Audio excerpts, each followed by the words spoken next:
Welcome to the Real News Network. I'm Jessica Devereaux in Baltimore. And welcome to part 2 of our interview with Paul Buchheit.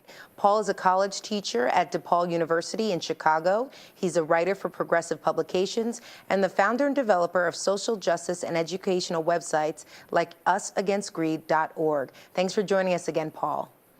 Okay, thank you, Jessica. So, Paul, let's just pick up from where we left off and talk about the banking sector.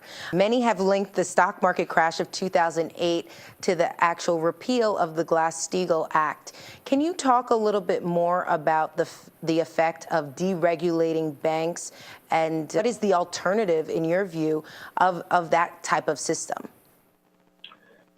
Well, you mentioned Glass-Steagall, and that's key. You know, it's been remarkable in my mind, astounding that we didn't learn our lesson from the Great Depression. I mean, Glass-Steagall was implemented specifically to separate the investment banks and the commercial banks, so this wouldn't happen. What happened in 2008 with the mortgage crash and the derivatives and the wild speculation, it hurts.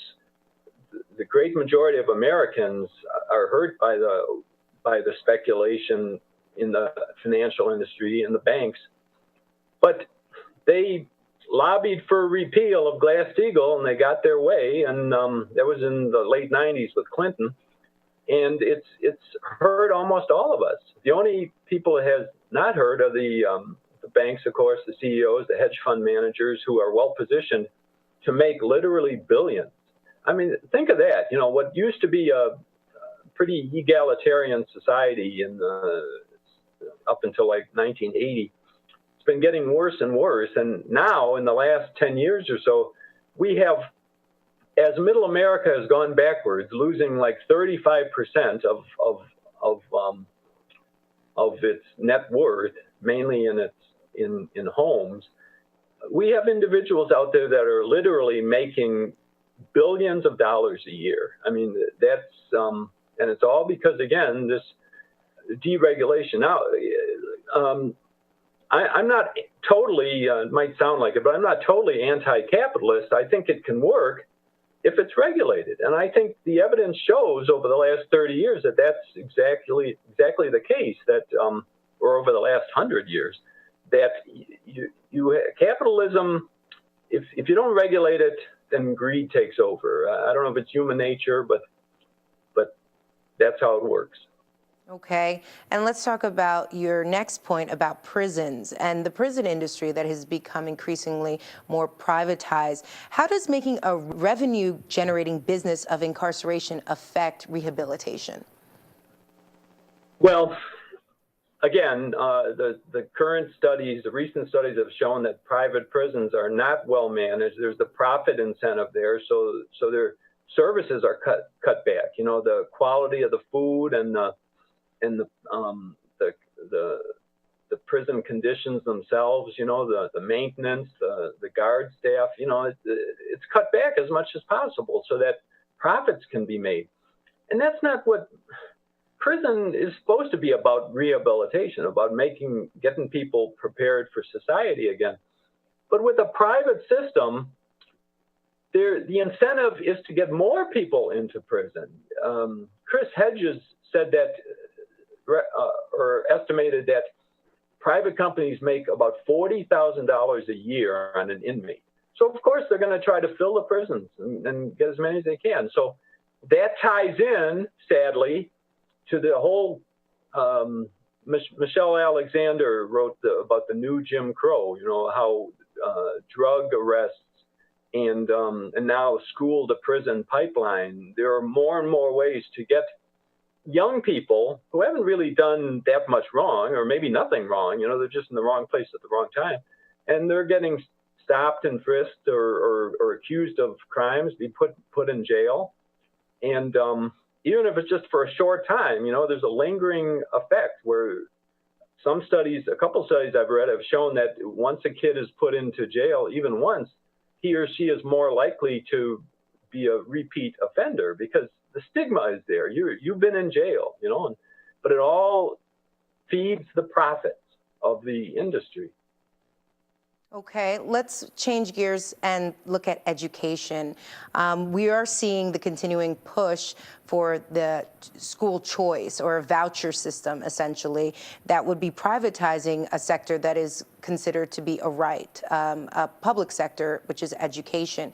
Can you talk a little bit about, are you seeing this push to privatize education just a move by capital needing a place to go, really? Is this just a new area to colonize?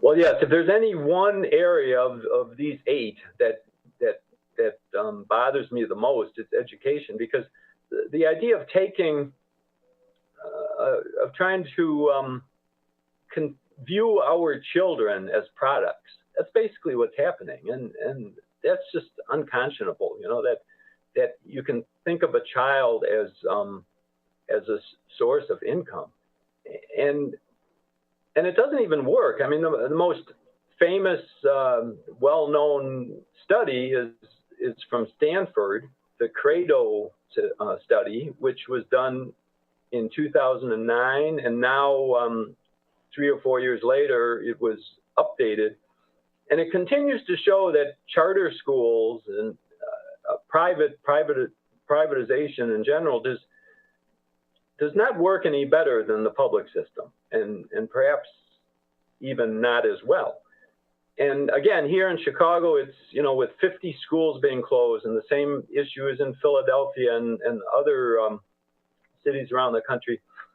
What's happening is the money is being drained out of the public system, and then the public system starts to fall apart, and then everybody blames government, and then privatizers come in and say, well, we can solve your problems, you know. But it's a money-making proposition, and it's hurting the great majority of us. But I think people don't even realize that what's really happening, how insidious this is, that the privatizers are blaming the communities for failing, when in reality it's the draining of the money from the public system. Okay, Paul, let's look at your last point about consumer protection. What are the effects of unregulated privatization on consumer protection? And can you give us some examples? Well, yes, there are 3 recent examples. The explosion in the Texas fertilizer plant killed a lot of people, and the Arizona forest fire killed like 19 firefighters. And up in Quebec, there was a disastrous train wreck that killed a lot of people. All 3 of those cases, or those instances, followed deregulation.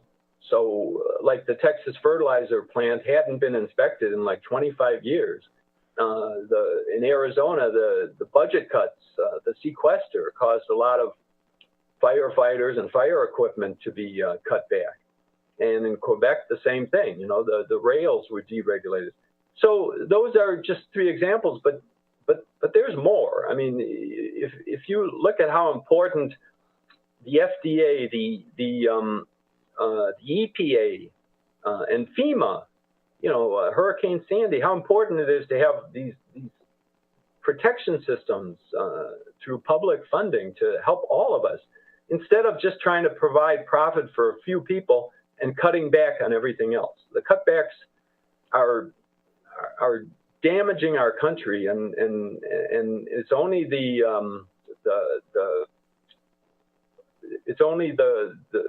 media, the people controlling the media with the propaganda, that is causing people to vote against themselves, basically. You know, people don't realize that this rampant deregulation and privatization is hurting themselves. Paul, thank you so much for walking us through your piece, 8 Ways Privatization Has Failed America. Thank you again for joining us. Thank you, Jessica. And thank you for joining us on the Real News Network.